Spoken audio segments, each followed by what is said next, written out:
proceeded. 3, 2, 1. Ignition. We're on our way, Houston. Vector good.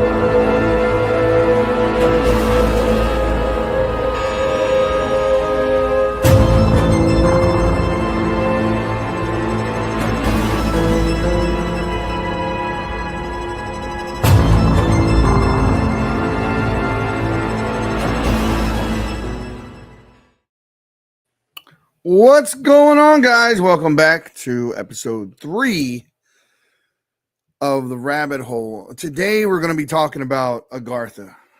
We're going to be talking about the hollow earth, this whole theory that there is a subterranean civilization under the earth that can be reached through the southern or northern hemispheres. And there are many stories of notable people throughout history that have surmised this, Einstein, Edmund Halley, and others. But long before there was a modern world placed at the borders of our maps, ancient civilizations of lands hidden beneath our feet, like the Hindus wrote about a place called Shambhala, a hidden realm of like peace and purity, ruled by enlightened beings, untouched by like time or decay. So they're like ageless. The Chinese had a place and they called it Pen, if I'm even saying that correctly. A glowing, radiant bunch of, subdwelling creatures lived there beneath the mountains. The Tibetan monks passed down the legend of Agartha, a subterranean world of advanced technology, pristine nature, and higher consciousness. Now, what's remarkable is that these cultures had no way of sharing the stories across vast distances. No sea route, no land bridge, and yet their description of this is mystical. Inner kingdoms were eerily all similar.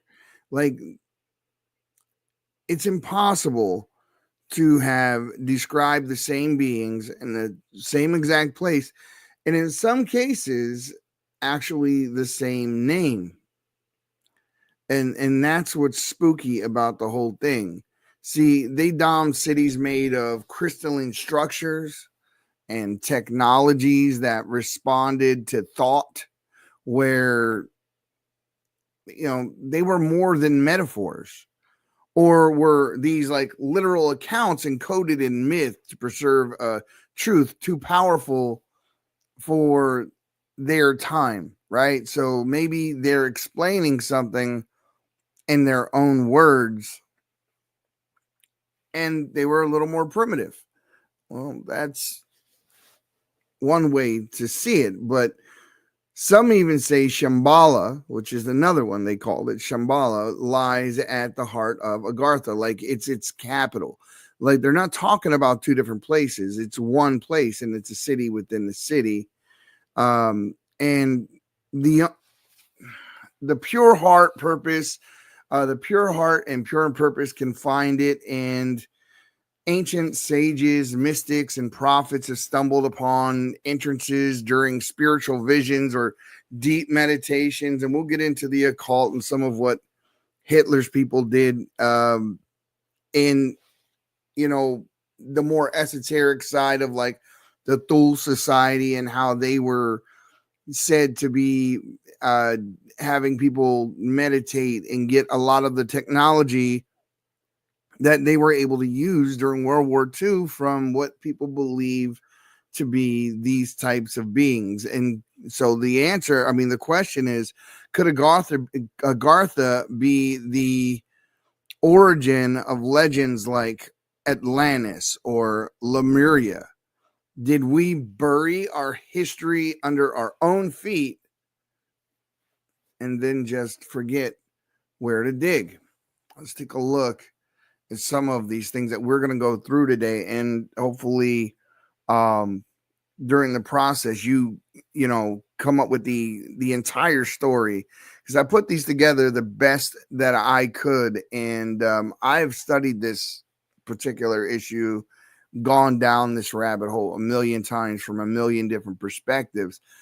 The funny thing is no matter how you approach it, whether you approach it biblically or the history of Richard E. Byrd, which we'll get into, from World War II, or there's a million different paths that all lead back to this same exact place. So there must be more to it than what meets the eye. But let's take a look. Just north of the modern-day Himalayas, a race of godlike people with strange powers lived isolated on the island, uncommunicating with the outside world, except through a number of deep tunnels which stretched out in all directions, each hundreds or thousands of miles long, burrowing underneath whole continents and even oceans. On this isolated island, society flourished at an extraordinary rate. Science and the arts developed peacefully, never threatened by wars or epidemics, remaining purposefully hidden to protect their wealth of knowledge from the calamities that habitually plagued their brothers and sisters in the outside world. But a tremendous force was soon to befall the earth, and even this utopia was doomed to destruction if they stayed their place. Perhaps a great flood or an invading force of epic proportions. The exact reason is not known. But the story tells that the people of the island escaped by moving their society into those tunnels and rebuilding their civilization entirely underground. No longer an island, but a subterranean kingdom, leaving no trace on the surface but the entrances to their tunnels, most caved in over thousands of years. For the purposes of our investigation, this lost empire will be known as Agartha. The hidden paths to Agartha that survived are still said to exist in the ancient ruined cities of India, such as Ellora, Elephanta, and the Ajanta caverns, as well as in other countries, such as in the recess of Afghanistan, in the Hindu Kush. This legend of the island is particularly strange, because if taken absolutely literally, obviously there is no ocean north of the Himalayas, but instead the Taklamakan and Gobi deserts. But if we took a trek into the arid, weather-bleached peaks of Everest, K2, or Kanchenjunga, you may be advised not to trip over the countless fish bones, coral reef remnants, and fossils of sea lilies littered across some of the tallest peaks. So everyone knows that the flood, I don't say the flood myth. This is not my approach to the flood. The flood is fact. Things like what he just said proves it. K2, Mount Everest, there are sea life found at the highest ridges and points. People have surmised that the Grand Canyon and the layers on the Grand Canyon are proof that water sped through there so fast, like it sandblasted the ridges, which is why the sediment looks the way it does in different layers of the earth. So life, I believe, began at the same time on Earth, and because there's too much evidence that dinosaurs and man actually coexisted, even biblically. But we'll get into more of that some other time. Now, the inner earth is not just like fringe theory. It's a repeating motif embedded across global mythologies like Norse cosmology, the land of like the dark elves. I mean, it's written about in many different ways. The realm beneath the surface, the Greeks spoke not just of like places like Hades, but of a layered underworld called Tartarus, reserved for the ancient godlike beings. The Native American Hopi elders passed down the story of the ant people who took humanity underground to survive a cataclysm. The Aztec, the Mayan temples often included caves that symbolized gateways to the underworld and placed places of like transformation and rebirth and mystery. I mean, they have came at this a million different ways. Even the Egyptian Duat, the Celtic Anum, Buddhist Naraka all speak to a network of inner realms beneath the surface.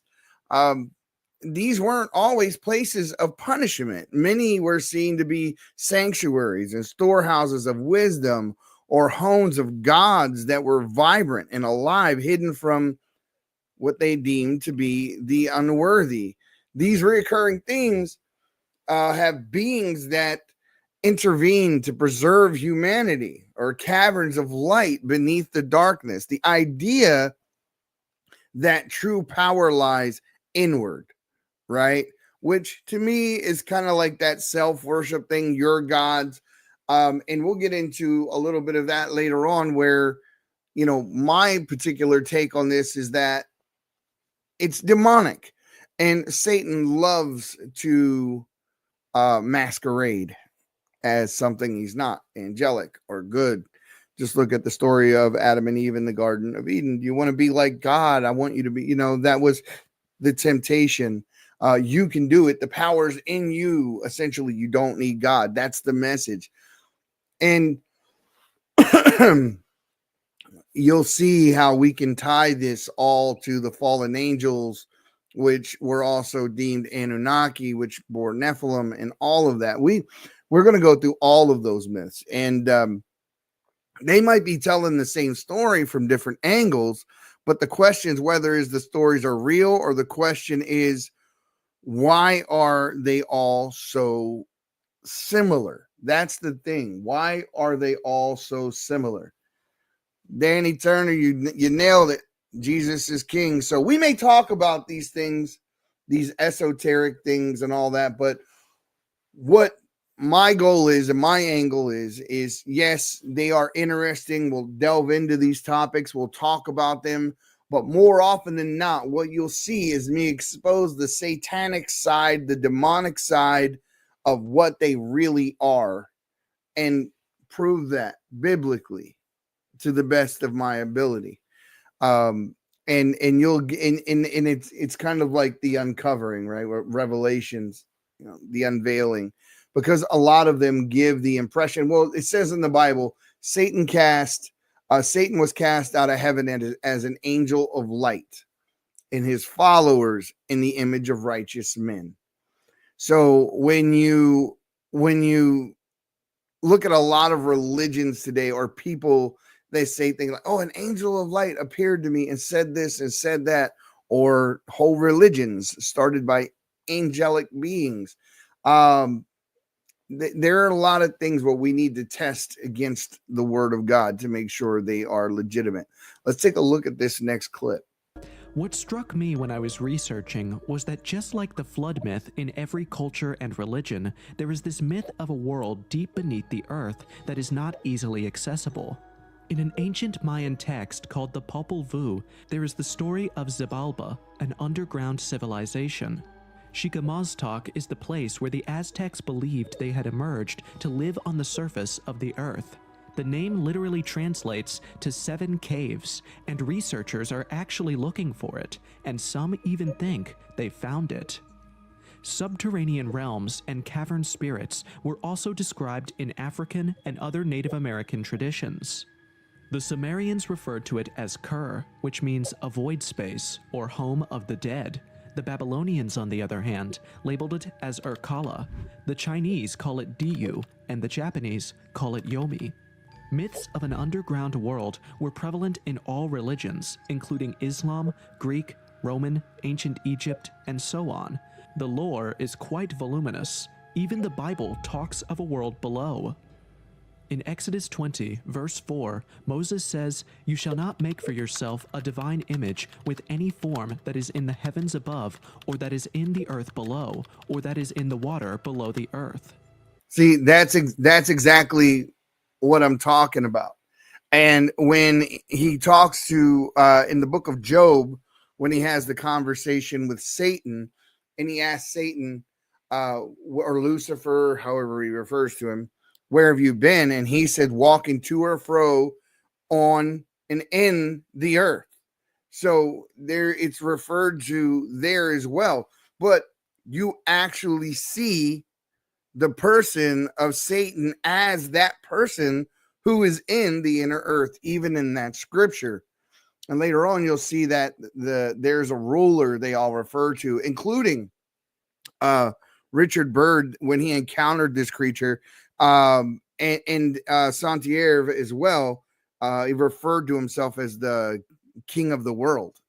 And remember, that is also a biblical reference to Satan as well. And there are multiple talks of a world below. It's one thing if one or two religions agree on a certain thing, but when almost all cultures in the world talk about a world beneath the earth, you have to pay attention. Multiple cultures from Hindus, Buddhists, Native American tribes, Celts, and others all convey a similar story of human origins, mythical races, or even gods living in deep caves away from our surface world.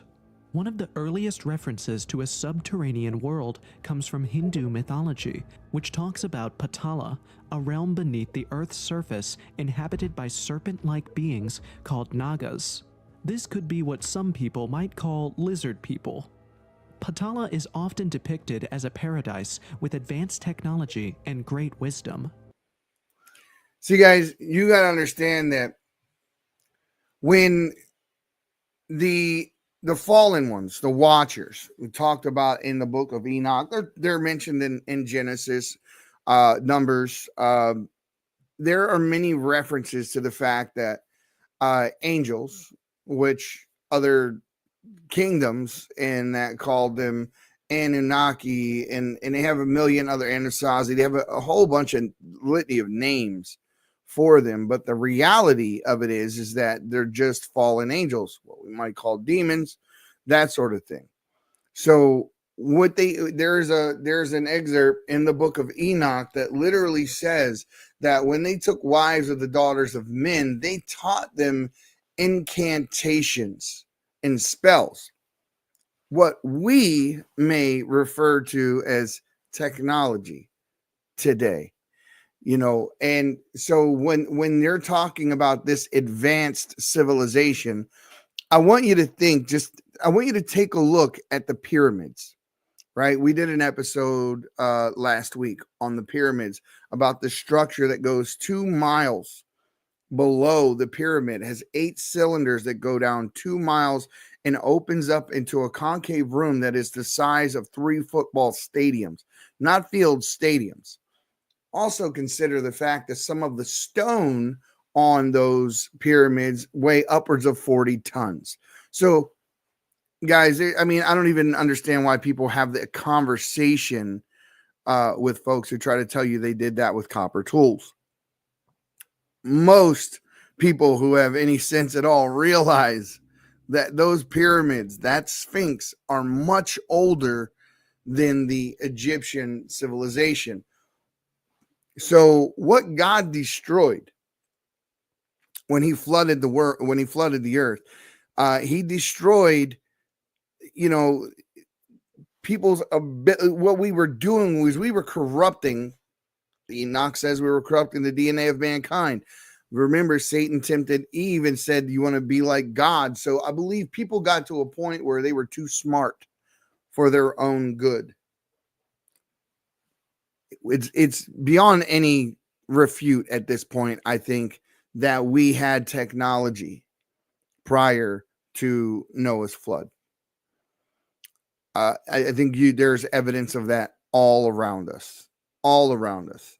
There have been giant bones and giant femurs, and I've seen pictures of guys standing next to the heads, skeletons or skulls rather, of giants. Right out here in Lovelock, Nevada, not too far from where I am, there's redhead giants, and I actually have saw the newspaper articles where they went in to the cave where the Native American tribe there pointed them to the cave where they burned these giants alive, and they pulled out, remnants of hair, clothing, big femurs, and all this. They took pictures of it.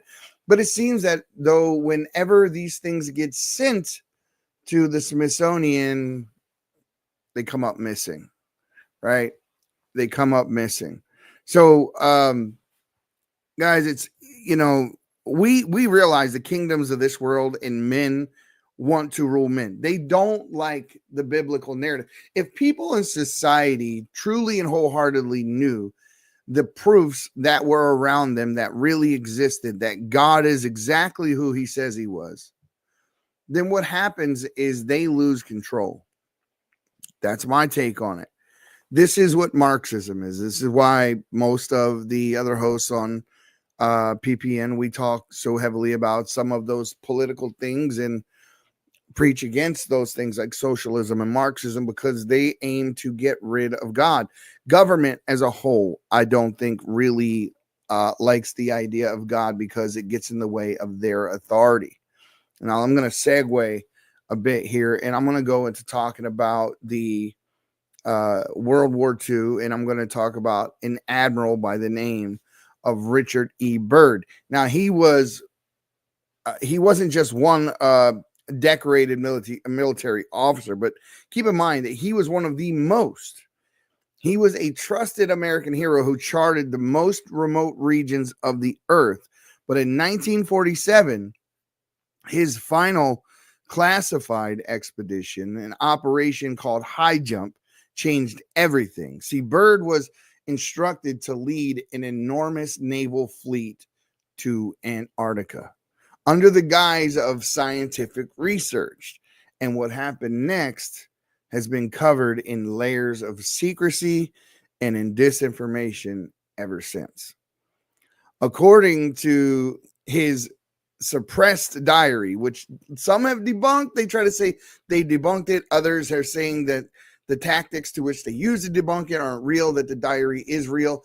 I have personally seen interviews with Admiral Byrd when he stopped in Australia on his way voyaging home. And he literally said in that interview that there were things in the pole region that were the biggest threat to civilization, and we needed to prepare for that. That they flew extremely fast. I don't remember his exact words. I'm paraphrasing, but he said that on TV. So it's not we're not guessing at whether or not he's seen something there or there was something there that was beyond the norm, because he took a giant fleet out there, 2/3 of which was destroyed. He was supposed to be there on a 9-month expedition, and I believe he came back in less than a month, turned around with most of his fleet destroyed. Now, this diary, which surfaced after his death, said that Byrd flew beyond the South Pole and into an area marked on a not even marked on any map. I apologize. And instead of endless ice at the poles, what he described was entering some type of a verdant world, lush forests, warm air, enormous animals, and glowing cities. He wrote of being intercepted by disc-shaped craft and escorted to subterranean civilization and told by its ruler, once again, which we talked about earlier, he called the master, the king of the world, that humanity was on a dangerous path of nuclear self-destruction. Remember that whole phraseology, king of the world, and this is exactly how Christ referred to the ruler of the world, rather, was his terminology for Lucifer, Satan, and whatever other name you want to call him. But at the return, Byrd was reportedly interrogated for hours. He never spoke publicly about it again because, see, that's what I was telling you. He was doing interviews. He was going on TV. He was talking about these things openly. So it's not like they can debunk everything he said because they could not shut him up in time. He had already did television interviews, which you can find. Well, you used to be able to find them on places like YouTube and that sort of thing, but those things are getting more scarce. You'll probably find them on Rumble now. And if I would have had more time, I would have actually pulled up the interview, but it is available if you go look for it. Now, Operation High Jump was cut short, and the official explanation didn't add up. If Byrd's account is true, then not only does Agartha exist, our government has known about it for over 70 years. Guys, 70 years. Take a look at this clip. February 19th, 1947, 0600 hours. All preparations are complete for our flight northward, and we are airborne with full fuel tanks at 0610 hours. 0620 hours. Fuel mixture on starboard engine seems too rich. Adjustments made, and Pratt & Whitney's are running smoothly. 0730 hours. Radio check with base camp. All is well, and radio reception is normal. 0740 hours. Note slight oil leak in starboard engine. Oil pressure indicator seems normal, however. 0800 hours. Slight turbulence noted from easterly direction at an altitude of 2,321 feet. Correction to 1,700 feet. No further turbulence, but tailwind increases. Slight adjustment in throttle controls. Aircraft performing very well now. 0815 hours. Radio check with base camp. Situation normal. 0830 hours. Turbulence encountered again. Increase altitude to 2,900 feet. Smooth flight conditions again. 0910 hours. Vast ice and snow below. Note coloration of yellowish nature and disperse in a linear pattern. Altering course for better examination of this color pattern below. Note reddish or purple color also. Circle this area 2 full turns and return to an assigned compass heading. Position check made again to base camp and relaying information concerning colorations in the ice and snow below. 0910 hours. Both magnetic and gyro compasses begin to gyrate and wobble. We are unable to hold our heading by instrumentation. Take bearing with sun compass, yet all seems well. The controls are seemingly slow to respond and have a sluggish quality, but there is no indication of icing. 0915 hours. In the distance is what appears to be mountains. 0949 hours. 29 minutes elapsed time from the first sighting of the mountains. It is no illusion. They are mountains and consist of a small range that I have never seen before. 0955 hours. Altitude changed to 2,950 feet, encountering strong turbulence again. 1000 hours. We are crossing over the small mountain range and still proceeding northward as best as can be ascertained. See, and guys, remember what you're about to hear here. I want you to realize something when it comes to the Antarctic and the South Pole. Remember, they don't allow planes to fly over these places.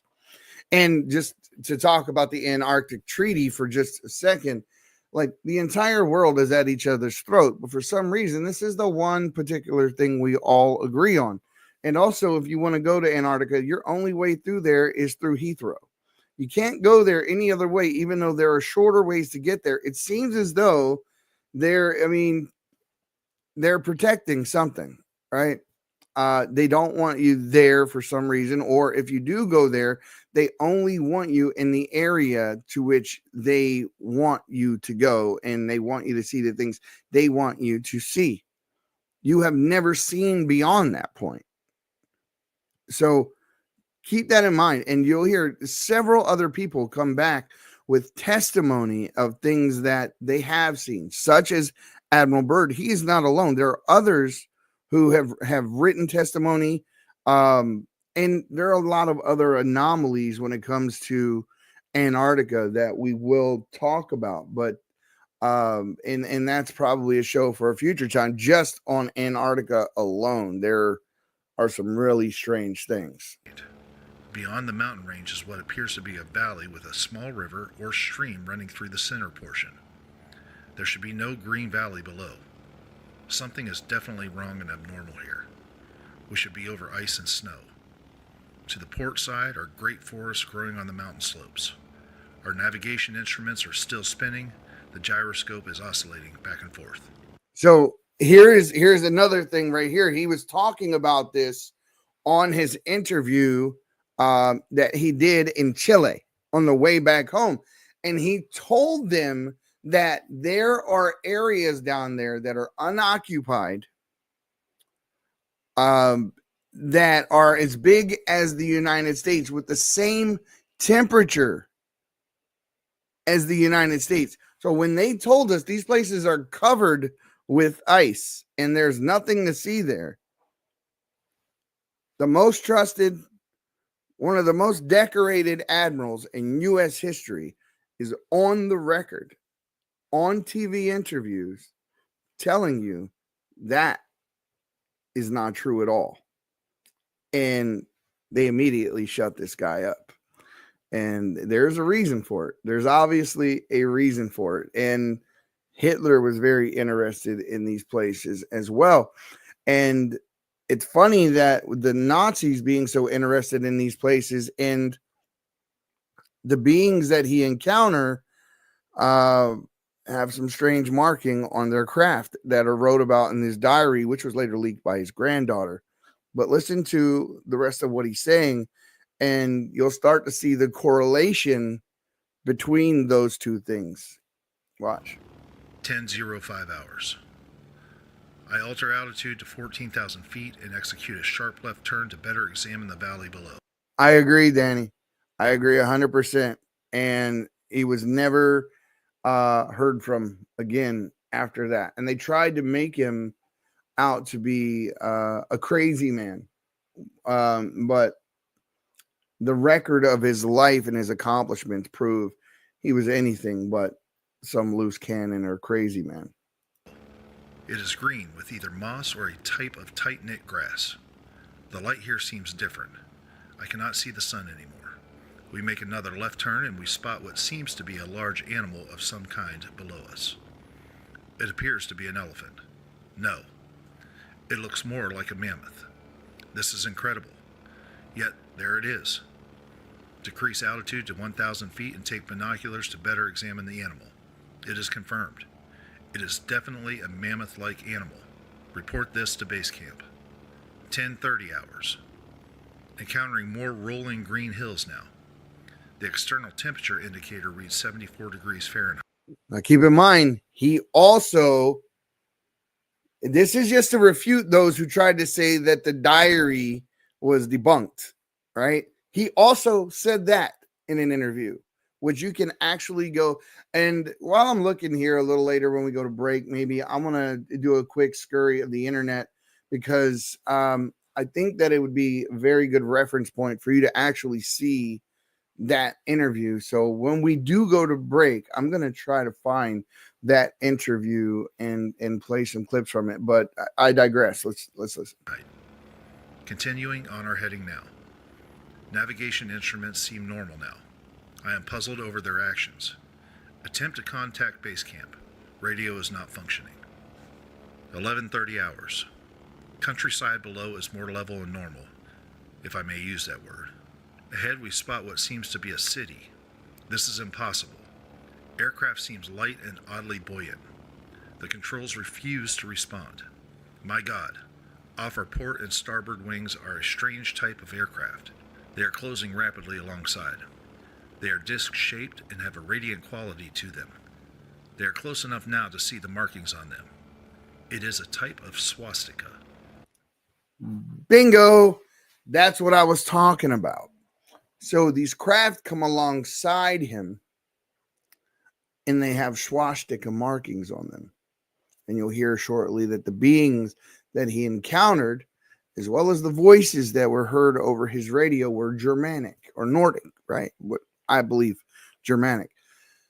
I believe that Hitler, obviously, I think we have pretty much proven that. And I think that Javier Milei, who we had the opportunity to meet, the president of Argentina, when we went to CPAC, he's getting ready to declassify all the records that prove that the Nazis escaped to Argentina. Some of those Nazis actually were captured and said that there were that base out in the Pole region they called Neuschwabenland, which is also the name of the ship or the icebreaker that they sent down there.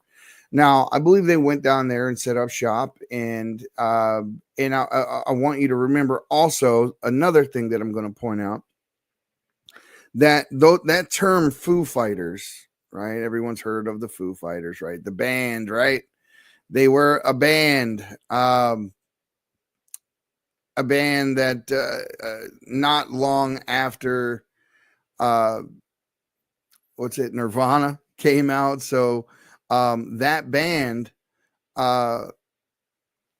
was that they derived their name from these spherical craft that were testified to being seen by people during World War II. They flew faster than we could fly. They were doing things that absolutely astounded our guys, that we couldn't mimic their moves.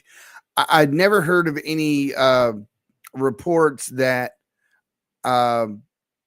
they had shot anything down or anything like that, but that's not the same experience that Richard Byrd had.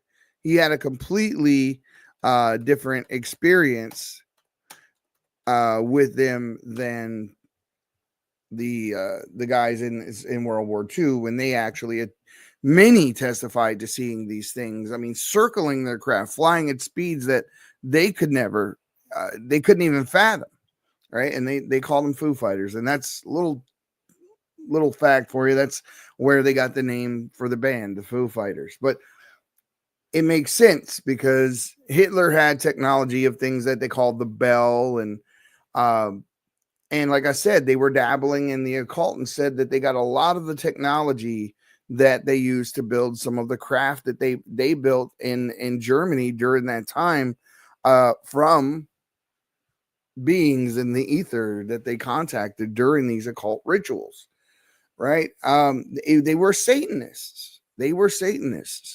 And and that's why I believe it ties back to fallen angels, and then that ties into UFOs. And I can even reference books like in the Bible, Daniel fasted for 3 weeks. In the book of Daniel, I believe it's Daniel 9. He fasted for 3 weeks, and angel of the Lord was sent to Daniel, and he tells Daniel, I would have gotten here sooner. However, I had to do battle in the second heaven. And if you understand, there are levels. Heaven, and first heaven would be the sky, second heaven would be space, third heaven. There are heavens, there are layers, and they're called out that way. Even Paul does call them out that way. But he said that he had to do battle in space with the Prince of Persia. So there are, and then you have Ezekiel, a wheel within a wheel within a wheel. You have Enoch being taken. There are many things in the Bible that can be translated or understood to be UFO encounters. So it would stand to reason that Lucifer and these guys would actually have that same technology, that satanic cult people such as Hitler and his crowd will. They might be actually following, not might be, I believe they were following something that was along the lines of a satanic or a fallen angel group. And I mean, that still begs the question. I mean, even in the Bible where it says, bewares for that you may, I forget the exact terminology, but you may be in the company of an angel, right? Unknowingly, because they look like you and I, evidently, and in the latter days, like today, you wonder with so much evil in the world, and if fallen angels can look like a man, and they're obviously influencing mankind, and maybe our politics, maybe our movies and music. Maybe that's the reason that the things are the way they are today, with good being seen as evil and evil is good. And we wonder what's the force behind all of this. Well, it may just be actual demonic force, that those things, the Antichrist, may already be here. We know Satan is. So does this line up with the biblical narrative? Absolutely, it does. And I think that we're going to enter a realm and a day and an age where we are going to see things that are absolutely going to blow our mind. And I think that you'll come to a point where they're already talking about things like Project Bluebeam and that sort of thing, where the Bible talks about something called a grand deception. And I really believe this, that at some point they're going to introduce some alien force, and they are going to completely deceive us, and they're going to say they made us, and people are actually going to fall for these people as a savior. And it just a theory, but very probable. And it seems to me that they're gearing up for doing that, because the government used to protect these things. The men in black would come out and tell you didn't see anything. Now they're testifying in front of Congress and telling you that they're real. The Nimitz situation, the Tic Tac shape, the Phoenix lights, and so many more, where they're literally just coming out and saying, yes, they're not hiding it anymore. So the reveal is definitely happening more and more. But I think that when they reveal it and what they say, that will be the deception. Because what they'll do is they'll try to use it to make us look in a different direction, in any direction but God. That's the reality. This is fantastic. Where are we? What has happened? I tug at the controls again. They will not respond. We are caught in an invisible vice grip of some type. 11:35 hours. Our radio crackles and a voice comes through in English with what is perhaps a slight Nordic or Germanic accent. Welcome, Admiral, to our domain. We shall land you in exactly 7 minutes. Relax, Admiral. You are in good hands. I note the engines of our plane have stopped running. The aircraft is under some strange control and is now turning itself. The controls are useless.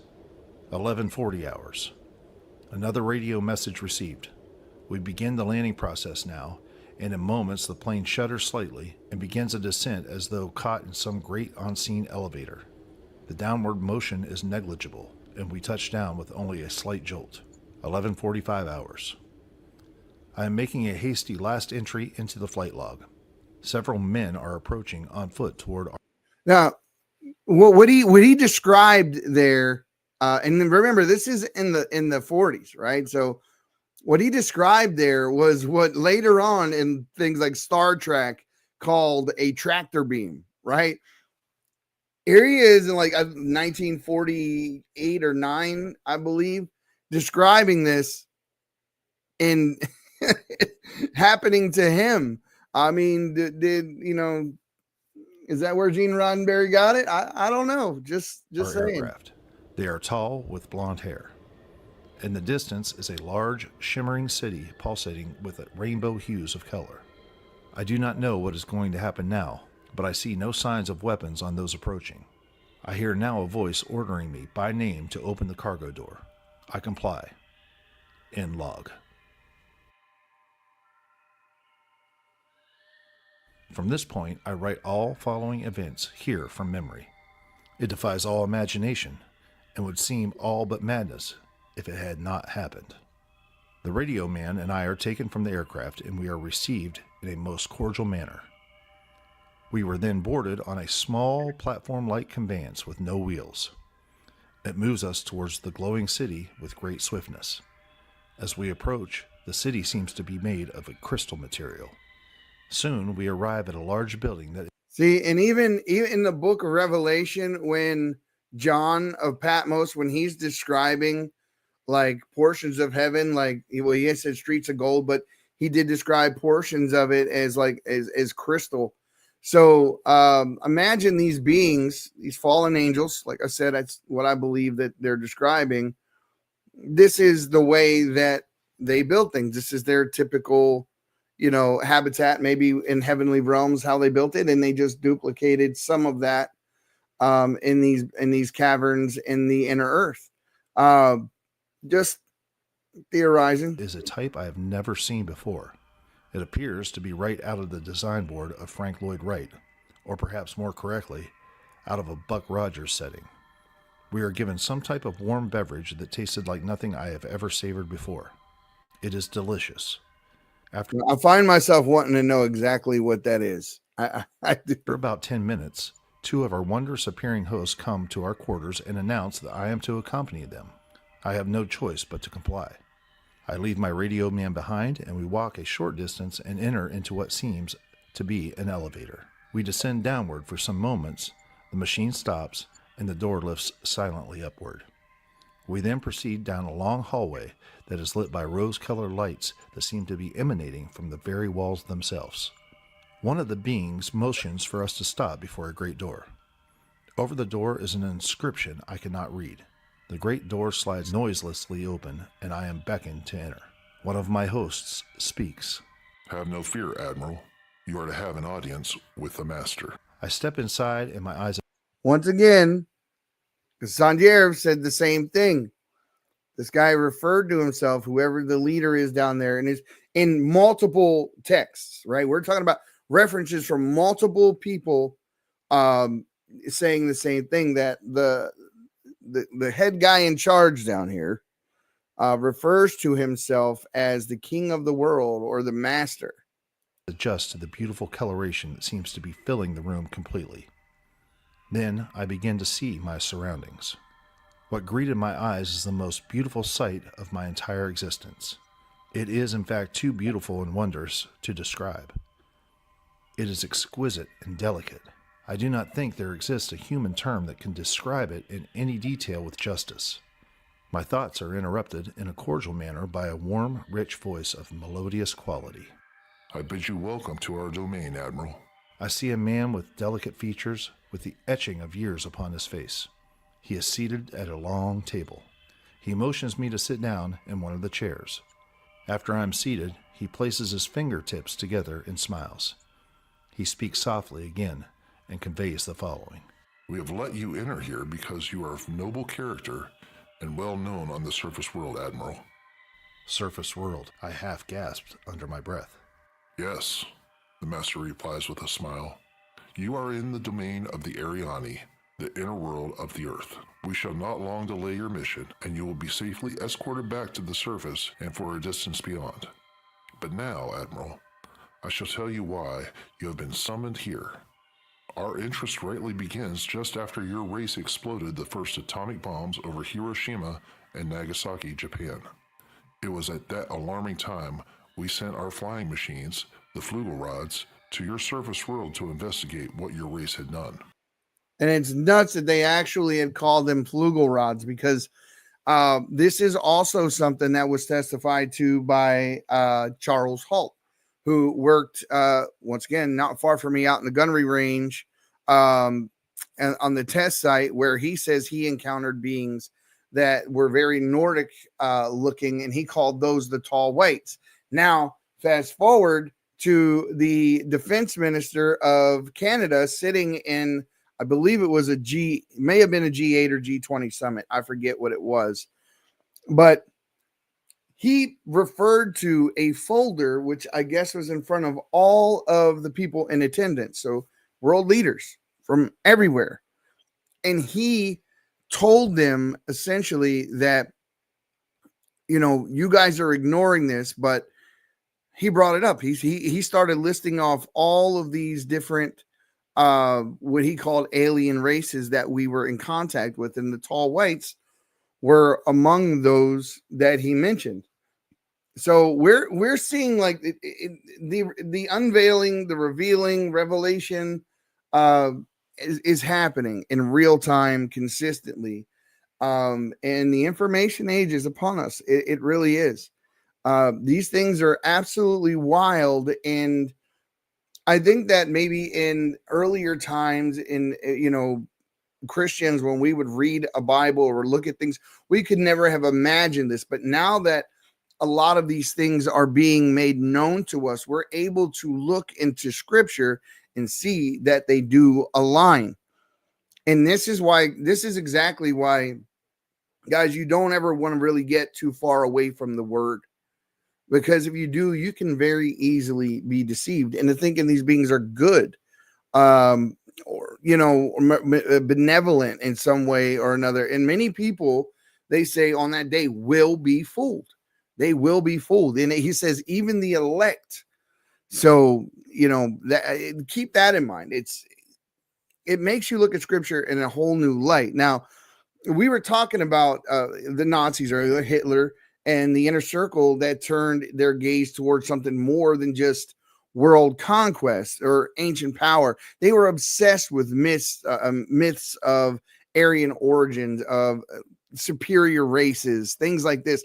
The Nazi regime poured resources into esoteric research, including the hollow earth theory. In 1938, Germany launched that expedition to Antarctica and claimed that there was a vast region known as Neuschwabenland, and officially it was for scientific study. Unofficially, it was a hunt for an entrance to what they believed to be the inner earth, to Agartha.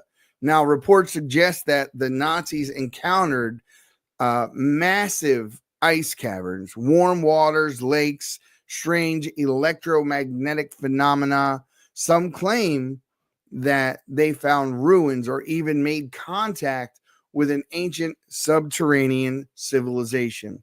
After World War II, numerous U-boats completely vanished without any explanation, and rumors of a breakaway Nazi colony under the ice began to surface.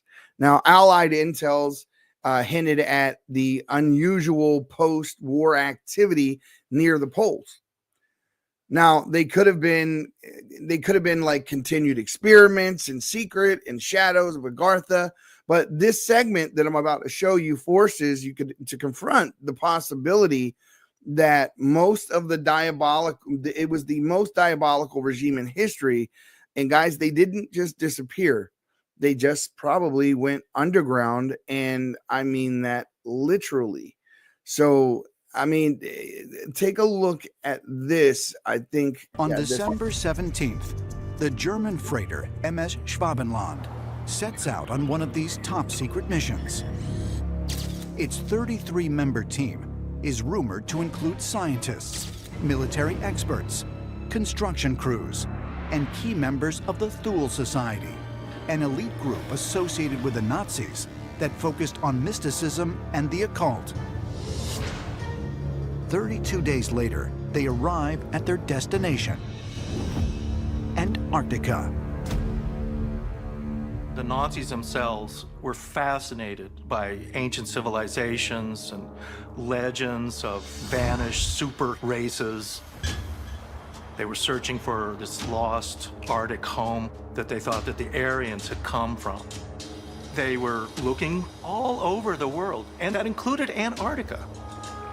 The Thule Society actually believed that there were mystics or channels who were able to communicate with these beings who claimed to be either extraterrestrial in origin or claimed to belong to this civilization that lived in Earth's interior. They gave a lot of information about the building of advanced aerospace vehicles, flying saucers, and I think this is where Hitler's Nazi party got a lot of its information about Antarctica, that in Antarctica there is this ancient civilization or bases where they could find a lot of these advanced technologies. So, and if you really want to go even further than that, the Thule Society, I'm just going to go down another rabbit hole real quick, and then we're going to go to break. But the Thule Society was an offshoot of what later on became in the United States something that they referred to as the Bohemian Grove, which is connected to the Yale Secret Society, better known as Skull and Bones. Now, someone we all know of, Alex Jones, in 2000, I believe, broke into or snuck into the Bohemian Grove and saw these rituals that they referred to as the cremation of care. And those rituals had them sacrificing in effigy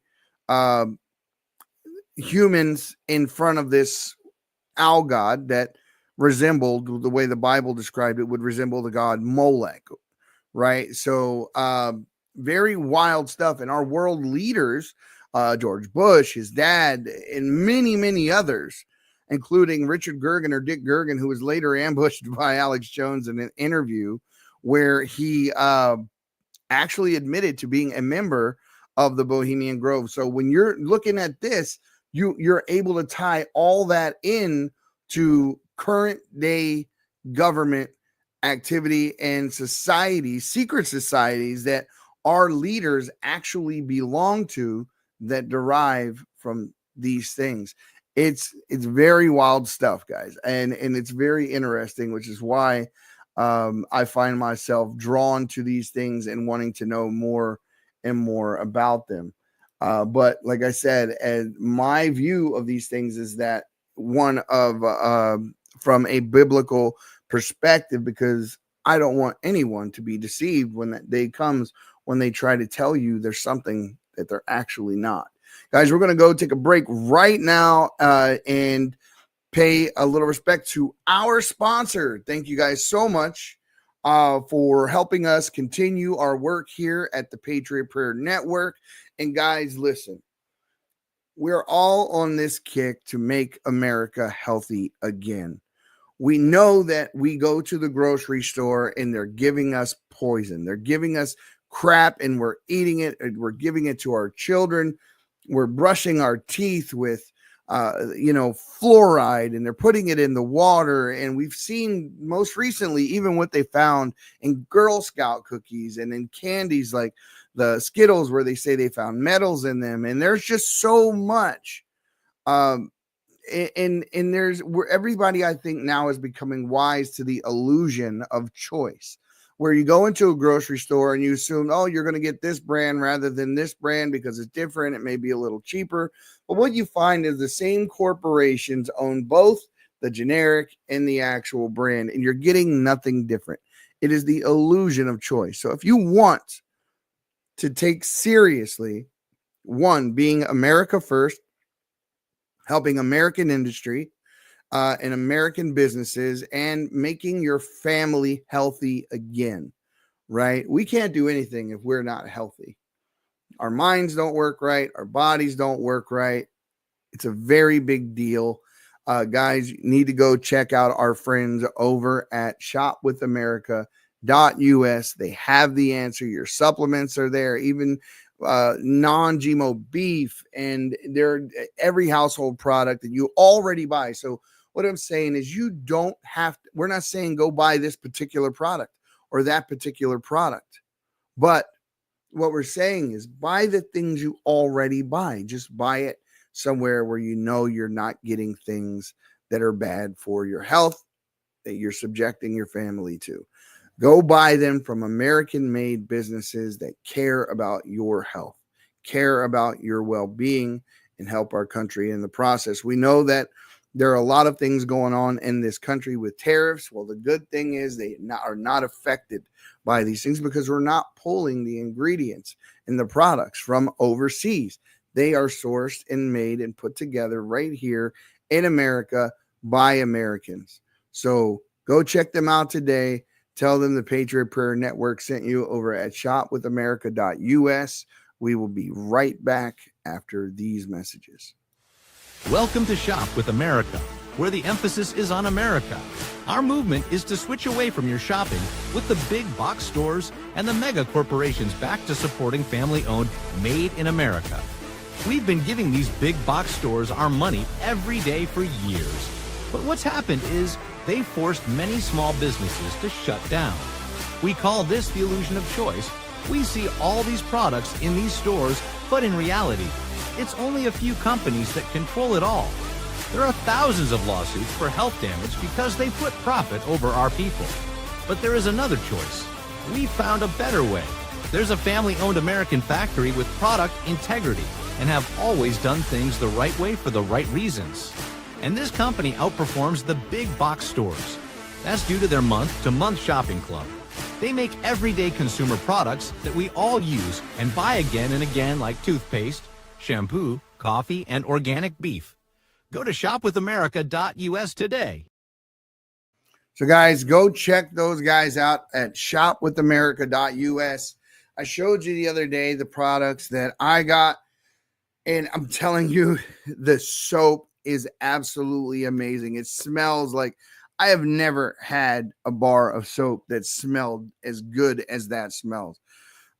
Toothpaste, soap powder, you name the household product you need, the supplements you get, and hear what you're getting with them. You know is real, you know is good. You can trust the manufacturing, and you're helping out your country when you do it. If you're America first for real, well, prove it. Go to shopwithamerica.us and do your shopping there. So on to our fifth segment, and what we're going to talk about here is what do the world's superpowers fear more? Do they fear, nuclear war? Perhaps it's the truth beneath Antarctica. Shortly after World War II, Admiral Byrd's expeditions in Antarctica were abruptly sealed off to the public. And in 1959, the Antarctic Treaty was still in effect. So it prohibits military activity, mineral extraction, and permanent settlements. Dozens of nations agreed to this, and it's an unprecedented pact. Like I said, we can't get along in any other regard, but no matter what is going on in the world, China, Russia, America, whatever, this particular treaty is one that is never in question. You never see anyone vying to take Antarctica. And you wonder why that is.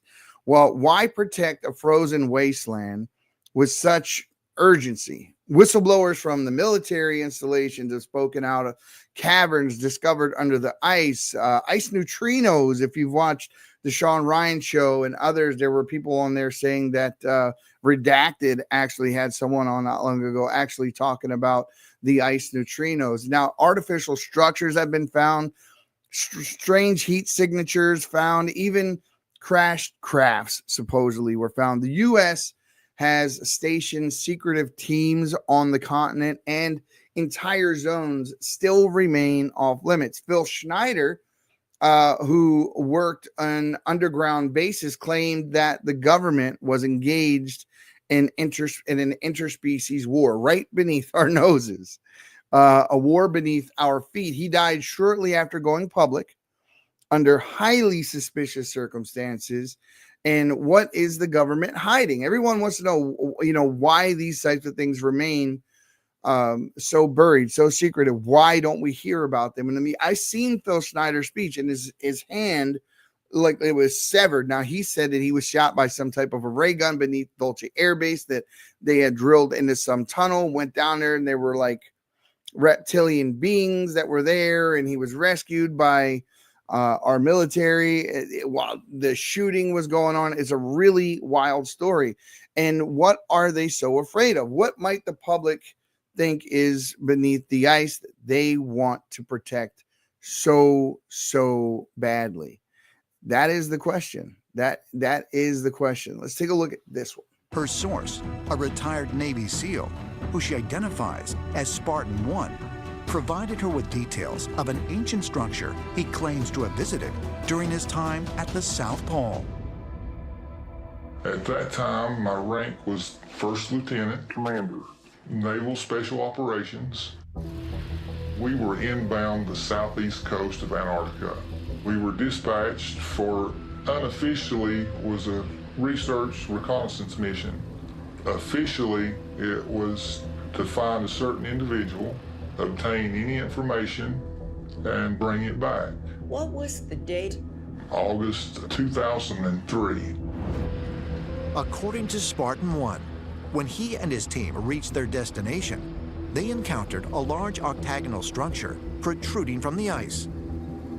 Cautiously, they proceeded to enter it. It The very top of the first structure that we entered, there was almost 18 feet poking from the ice. The rest of it was hidden under the ice. Each door was the same, anywhere from 18 feet thick to around 30 feet thick. And even though these doors were that thick and that heavy, you could take one finger and push them and they would open. There was no resistance whatsoever. The outside temperature was at least 40 degrees below zero. Once you stepped inside these structures, the temperature was an ambient 68 to 72 degrees. What about the ceilings, hallways, floors? It was lighted from the inside, but we could not find the source of light. It was a lime green in color. The walls were lined with what I call hieroglyphics, but nothing of hieroglyphics that I've ever seen in my life. Could there really be mysterious structures buried at the South Pole?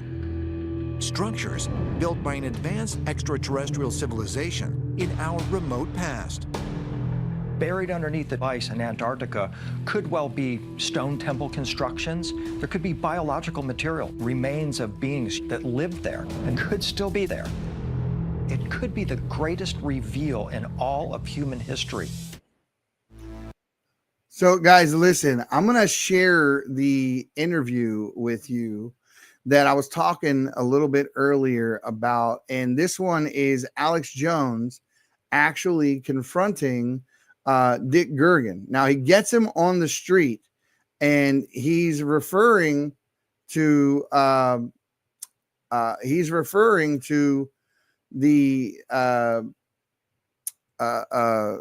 Bohemian Grove.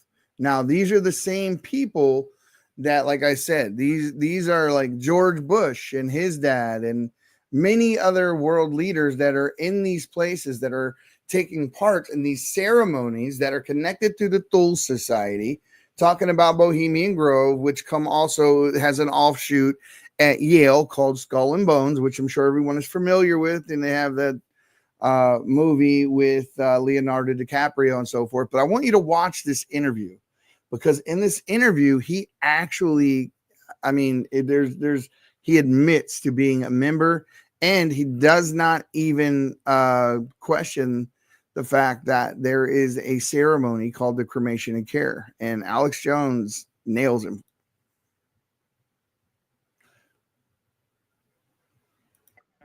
Yeah, right there, just about. Yeah, but I just want to get your permission first. Here. Okay. It's looking like I've got. No, I understand. Just about a minute. Okay, great. We're talking to David Gergen, and he has advised several presidents, and of course has written quite a few books, and is I would call you a political pundit or researcher. Commentary at Over the Hill, whatever. One last question. I read a Washington Times article many years ago where you had a comment about the organization, and then now it's been in the Wall Street Journal. It's been in a lot of different newspapers, and that's the Bohemian Grove. And back in, 1996, when you joined as a Clinton advisor, the Republicans were criticizing you. Oh, what about Bohemian Grove? And then you countered them by saying, "Hey, I don't run around in the woods naked." What did that mean? Here is the before-mentioned Washington Times article where he said, "I didn't run around naked like they do." I don't know what quote you're referring to. I'm not aware of any quote like that. Listen, I am a happy member of the Bohemian Grove. I like the folks who come there, and it's really inappropriate for me to talk about the group beyond that. Thank you. Have you been there for the ceremony with the cremation of care? Frankly, I don't think that's something I need to talk to you about. And there is the actual footage of the Agartha, and this is what Alex Jones filmed when he went in there. And I believe he's got the movie called 2000 Bohemian Grove, something like that. I'm sure you can find it on the InfoWars site, but he literally broke in there and was one of the only people in history to ever have gotten this on film. Yeah. We thank thee for thy adjuration.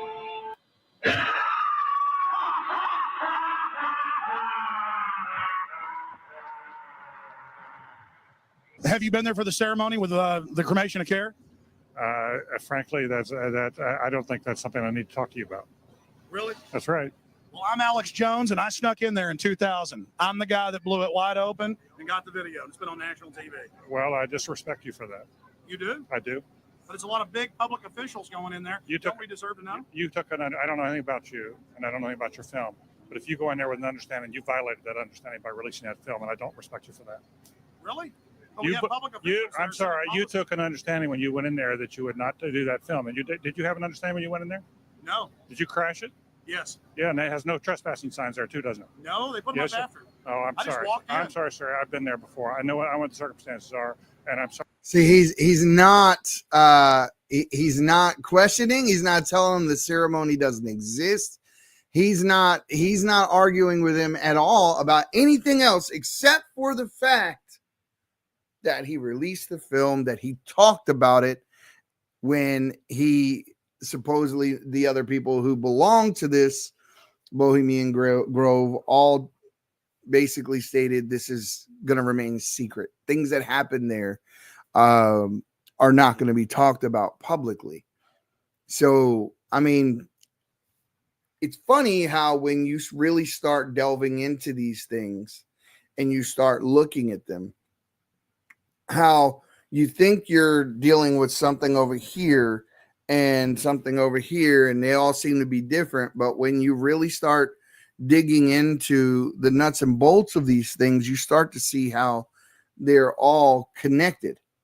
And why would you think that anything to do with the Bohemian Grove or the Thule Society, which is connected to Agartha, would be connected to Hitler, would be connected back to our own world leaders? But there are connections between all of these things and fallen angels, watchers, demons, however you want to term them, but they all seem to have connections one to another. So we are headed into eschatological times, the end of days, if you will.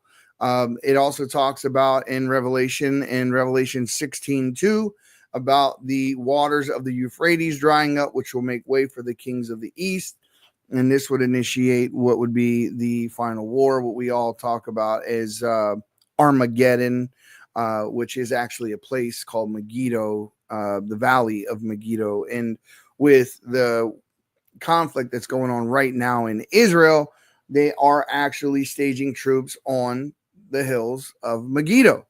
So Ezekiel 38 and 39, which it says Israel will be attacked from the north, which is where Hezbollah is.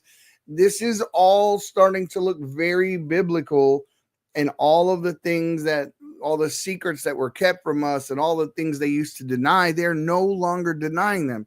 They're not denying UFOs. They're not denying Bohemian Grove and these secret society. They're no longer denying them. And now you notice how much bolder evil is today than it has ever been. They used to at least try to hide evil. They used to try to hide their flaws and their immorality. And today, everything is operating under the guise of moral relativism. What's good for you is not the same for me, and nothing is bad, nothing is good. That sort of thinking. This is why we have to have arguments today that we never thought we'd have to have, where women are competing against men in men's sports, and you're telling us men can be pregnant and all of these things, which we never thought we'd ever have to talk about or defend ourselves against. I mean, it's lunacy,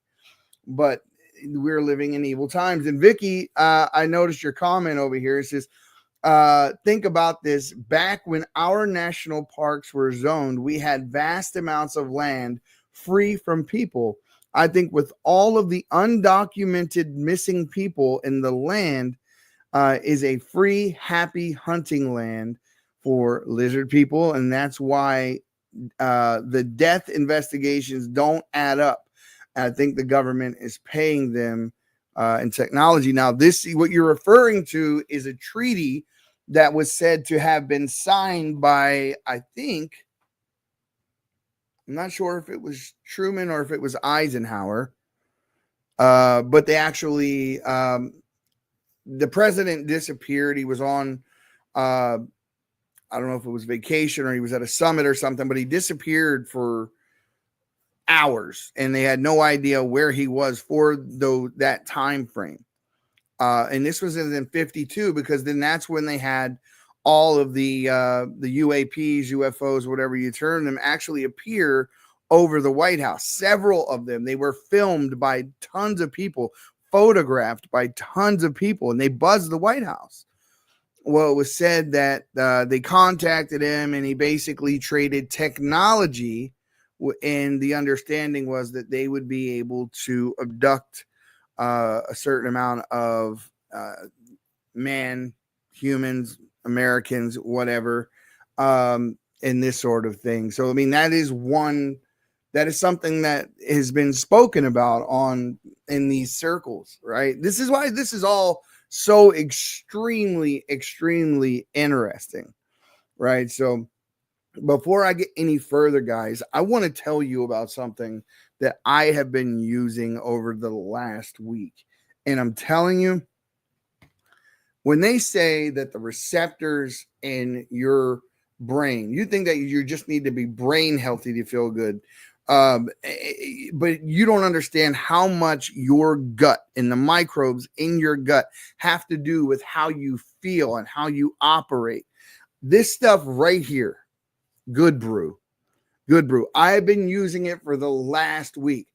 I'm telling you, I used to feel low energy, bloated. I would have a hard time getting up and just going. It was all willpower. We get it done, but I had to will myself to do it. It took about two and a half days or so into me using this.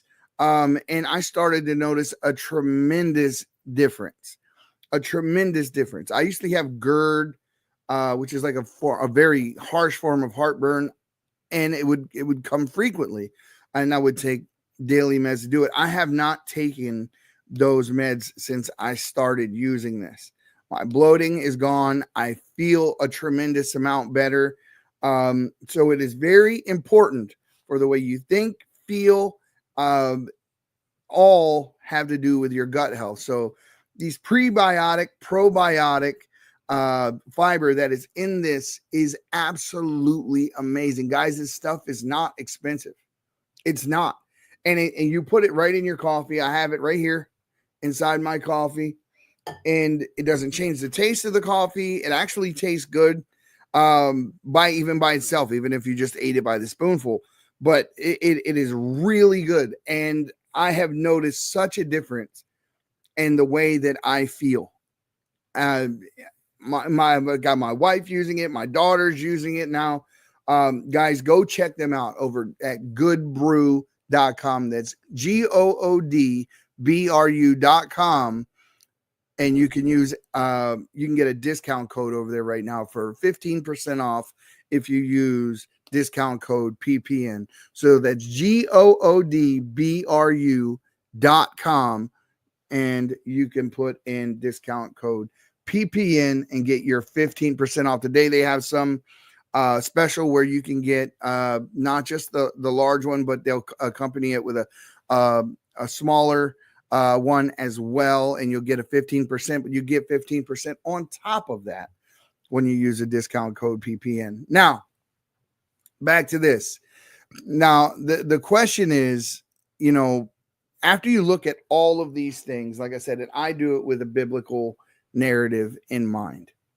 We talked about these beings that are encountered by all of these different people that have talked about this all the way back to Saint-Pierre. And as well as you have very intelligent people all throughout history, Einstein, Edmund Halley, all who have talked about the theory of a hollow earth. And then you have the biblical account. See, there were giants in the earth in those days. That's what the Bible says. So it begins in Genesis 6:4, a verse that has echoed throughout ancient cultures and oral traditions, and these beings that they refer to as the Nephilim, which were the offspring of what some call the Anunnaki, which I think were just fallen angels, also were referred to as watchers. They were the offspring of the watchers, referring to the Nephilim. They took wives of human women and they bore these powerful hybrids, entities who brought knowledge, violence, corruption to the earth. And God, seeing all of the evil that wrought, sent a great flood to cleanse the entire world. But what if some survived? Right? You got Goliath, who was slain by David. Later on, he was said to be one such of a person. And you have all of these encounters, like the one I was talking about with the Native American tribe out here in Lovelock, Nevada, who said they burned some redhead giants alive as well. All these were post-flood. So obviously some of these Nephilim survived. And one of the ways is said that they were to have survived was using these caverns in the hollow earth to do it. When the world was flooded, they had escaped. Some say that more angels fell after the fact, and that's why they were still on earth and causing havoc and doing the things that they were doing. There are many such theories. Now, ancient legends from the book of Enoch to Native American cave myths, like I talked about, describe massive humanoids retreating underground to escape the destruction. But the question is, could the Nephilim or their descendants have found refuge in Agartha? Around the world, massive skeletons have been unearthed in these mounds all through the Midwest and all over the United States. But skeletons all seem to disappear when they get sent to the Smithsonian. Now, they get confiscated or hidden, and soldiers in Afghanistan and Iraq actually report encounters with giants in remote cave systems, stories that are dismissed by the mainstream but whispered in military circles. Could these ancient enemies still exist below? Not dead, but dormant, waiting. If Agartha is real, are the Nephilim its oldest inhabitants? Now, that's the question, right? And this is the same thing when people talk about Bigfoot and that sort of thing. See, the esoteric can be extremely fun, but you have to put it into context to really understand it. Let's take a look at this clip here. Curiosity and fascination. Even those who are not familiar with the sacred texts of the Old Testament have heard of these colossal creatures that once inhabited the earth in ancient times. What few know is that the giants were not a single race. In fact, there were different tribes and lineages, all descendants of the Nephilim, the hybrid beings who emerged from the union between the sons of God and the daughters of men. These races had their own unique characteristics and played important roles in biblical history. In this video, we will delve deep into ancient records and reveal who these mysterious post-flood giant races mentioned in biblical texts really were. Get ready to uncover hidden truths that few are aware of. If you're curious, leave a like, share your theories in the comments, and subscribe to the channel for more content like this. Share with friends who are also interested in the ancient biblical giants, and join us on this journey through the unknown past. Now, without further delay, let's explore the secrets of these powerful creatures who challenged kings and civilizations. The 5 races of giants in the Bible after the flood. The biblical giants make their first appearance early in the book of Genesis in chapter 6, where one of the most intriguing accounts of the scriptures is revealed. The text states that the sons of God saw that the daughters of men were beautiful and took them as wives, creating a hybrid lineage of beings known as the Nephilim. These colossal creatures, described as giants, inhabited the earth before the flood and, surprisingly, reappeared after it. But who were these sons of God mentioned in the holy text? The answer lies in the very root of the Hebrew term used, B'nai Ha-Elohim, which in Aramaic is B'nai Elaha. Both expressions are traditionally associated with angels and celestial beings, making it clear that the giants were, in fact, the result of the union between humans and fallen angels. those who abandoned their heavenly home and became corrupt. In other words, the giants were descendants of the ancient demons. The book of Genesis makes it clear that before the flood, these beings proliferated and spread terror across the earth, corrupting humanity and contributing to the chaotic state that led God to send the great judgment of the waters. However, the text also mentions that after that time, meaning after the flood, they mysteriously reappeared on earth. But how was this possible? Many scholars and theologians believe that the fallen angels continued to interact with humanity, infiltrating ancient civilizations and creating a new Nephilim descent. There are reports of these demonic beings engaging with priestesses of pagan cults who in turn worshipped ancient deities. The Bible often warns that these pagan gods were not mere human inventions, but demons in disguise, seeking worship and power. Amazing. And so that, I believe, is the beginning of what we are all dealing with in talking about today. That, I believe, is the beginning of everything that we call demonic. That is the beginning of, the origin, more or less, of what Richard Byrd had encountered. I believe that is the origin of all of these things. And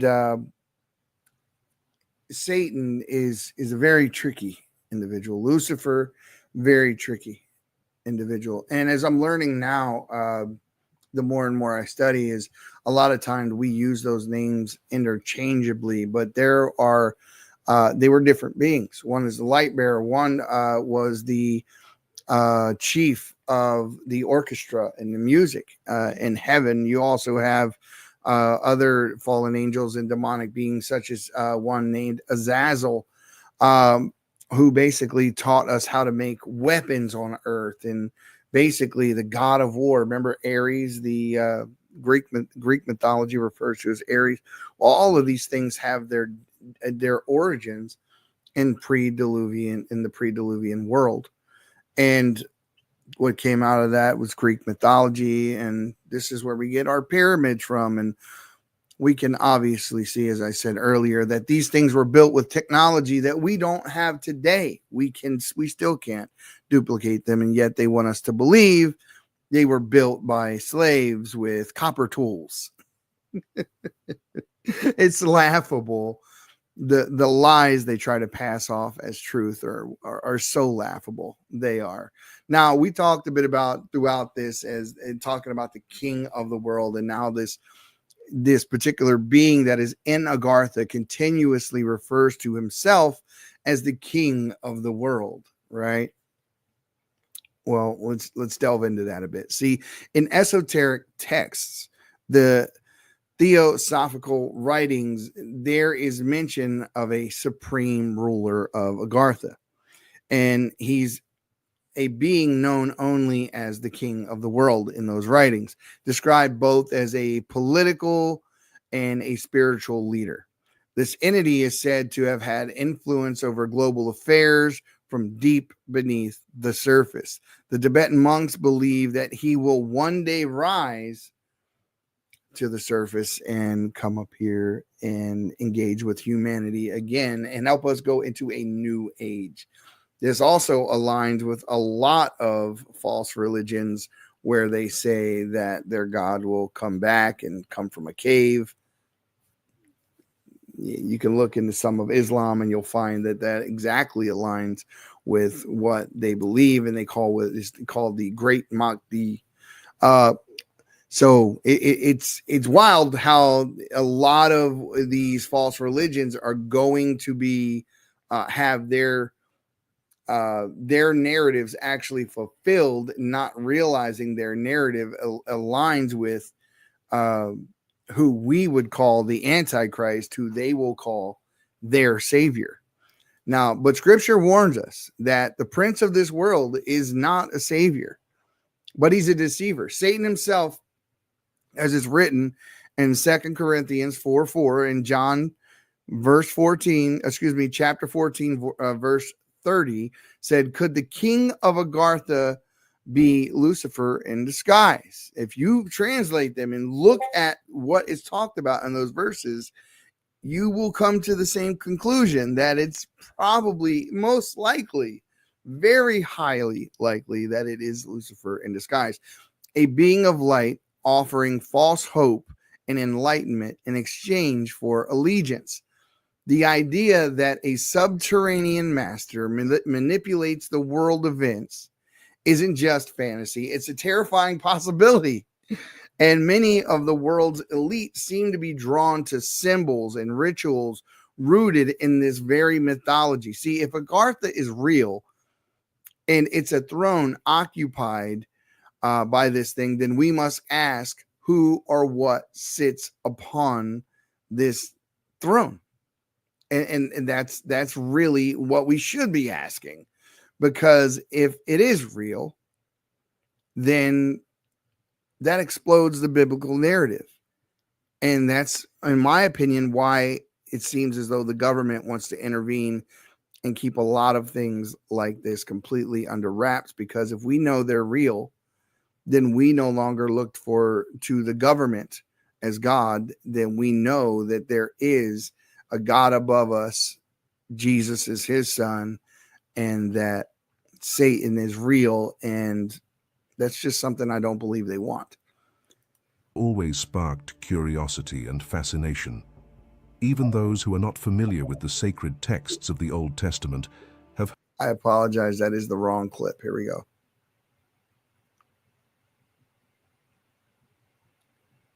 This is the one. In England, March 19th, 2002.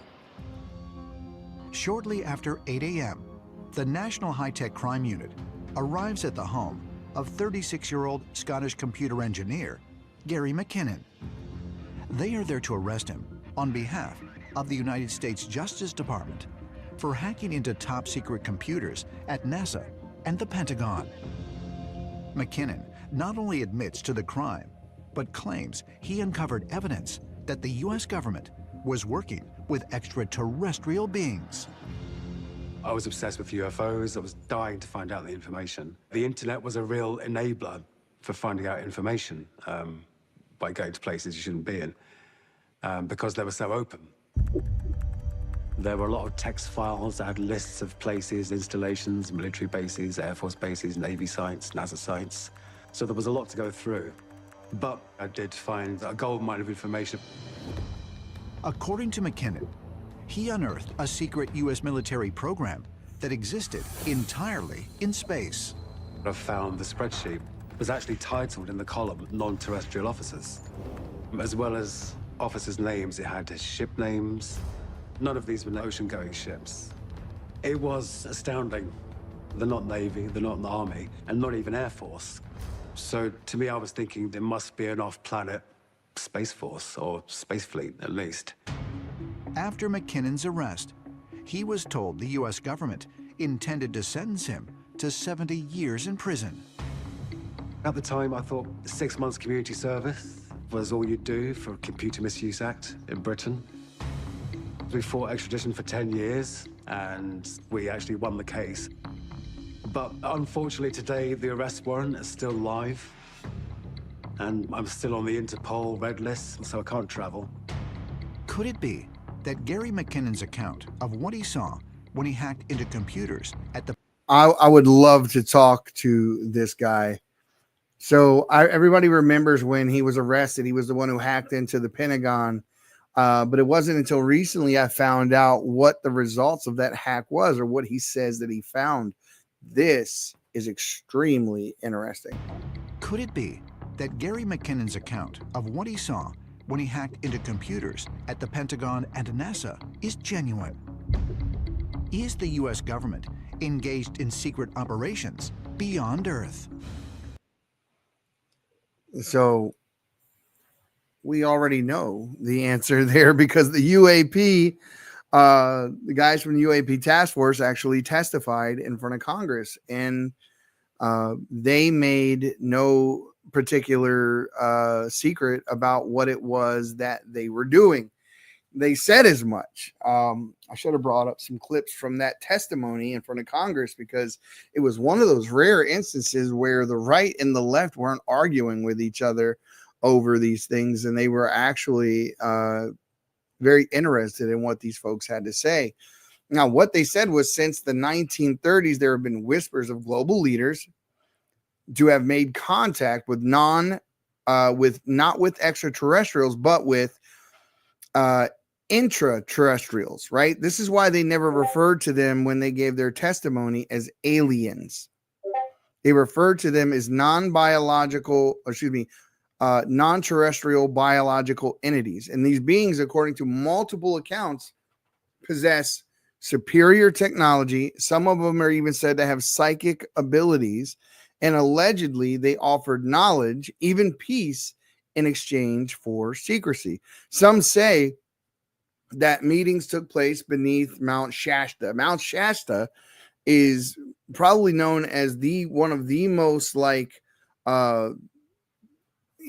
active places on planet Earth for these types of esoteric happenings. Now, they said it took place underneath Mount Shasta, in secret chambers beneath the Vatican as well, or in deep military installations in the U.S.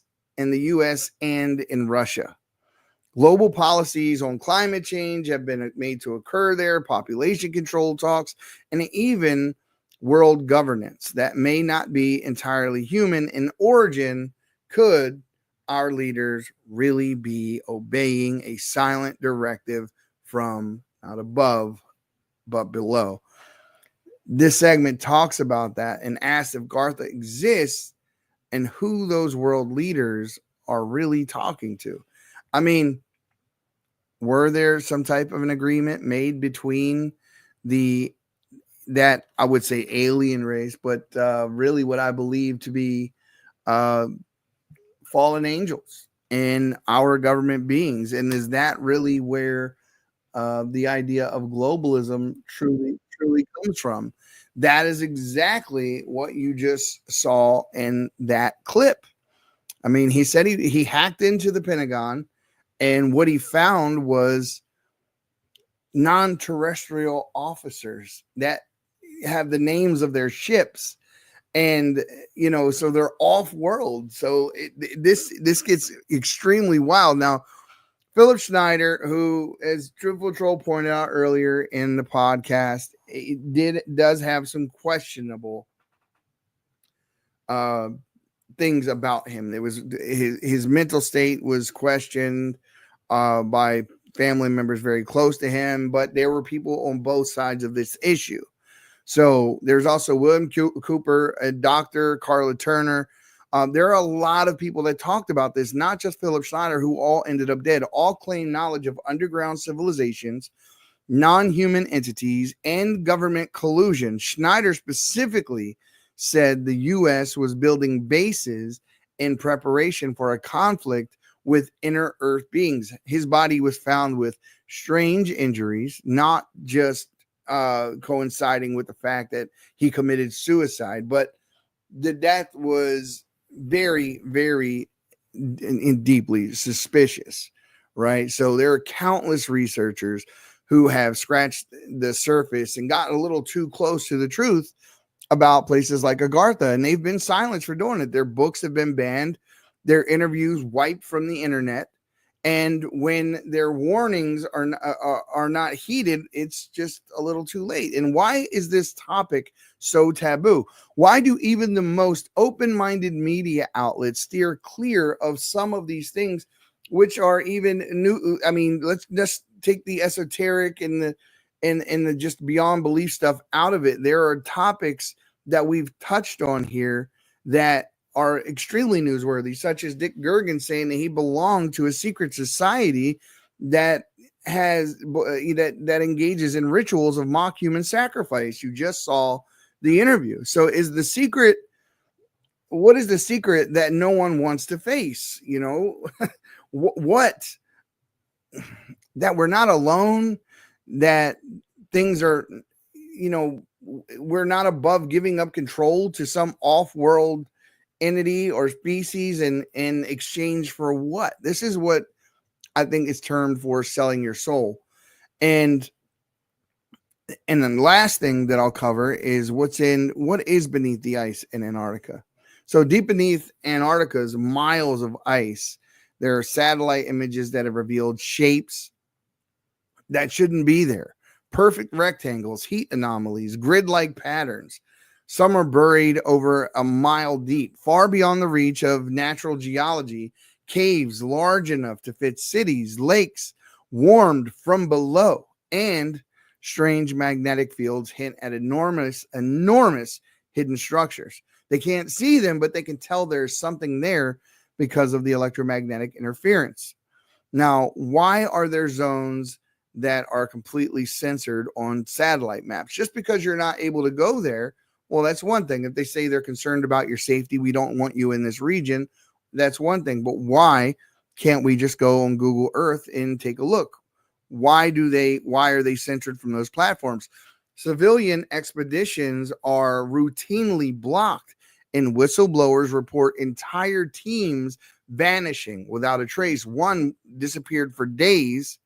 When they went to come pick them up, they weren't there. Days later, they radioed in. They came and picked them up. These guys, all the researchers, basically without saying a word, board the craft. They sit there quietly. They have nothing to say. They're in a state of shock. And this is widely reported, right? So is there an entrance? Is there a gate, a kingdom preserved by the cold and guarded by secrecy? Agartha may not be a myth. It may just be real. And it may be watching us. And that, my friends, is the question that we all need the answers to. Because if it is a reality, then I believe they would guard that, because the alternative, what that would mean is that there is a God above. He is very real. And we would know that, because the contrast to that is that the devil is very real, and we have fallen angels walking on the earth. And that is not scary to those of us who actually have a belief that is firmly rooted in the word of God. But those who do not will be fooled into believing whatever lie that they are fed. So be careful. The deception is coming. I believe we are in those end days, and they are fast upon us. So, guys, thank you so much for joining us on this episode of The Rabbit Hole.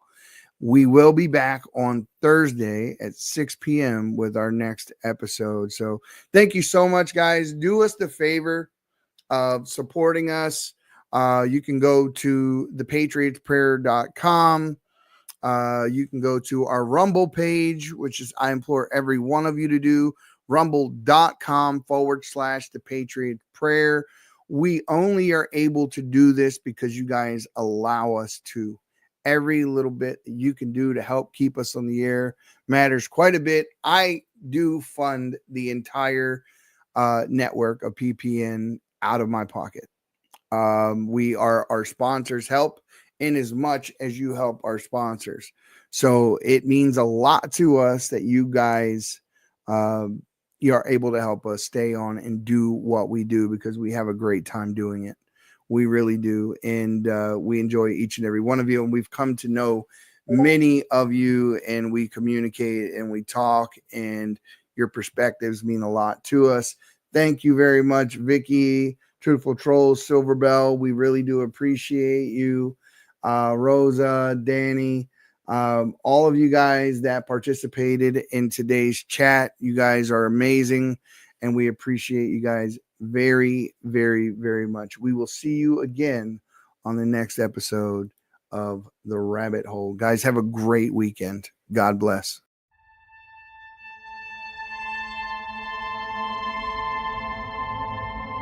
Proceeded. 3, 2, 1. Ignition. We're on our way, Houston. Vector grid.